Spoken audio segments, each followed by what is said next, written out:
You don't need to know how to make a 4 braided challah in order to make a 6 braided challah, but it helps a little, and you'll see why.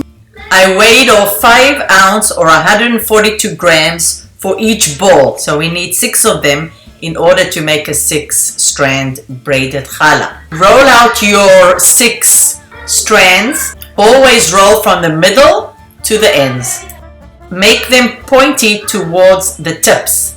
Take your left strand, pull it over to your right, and then take your right one, put it over to your left. Open up the 2, separating them from left to right. So as you can see, it sort of looks like a 4 strand challah, but instead of having one part, there are 2 parts on each side. From your right, you bring it to the middle, and then you take your second one to your left and put it over to your right. From the left, you bring the challah strand to the middle.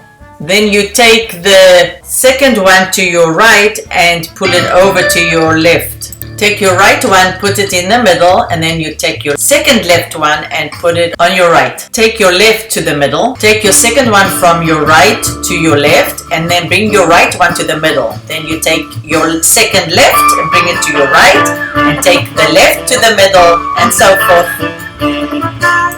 Once you practice, it will come natural to you.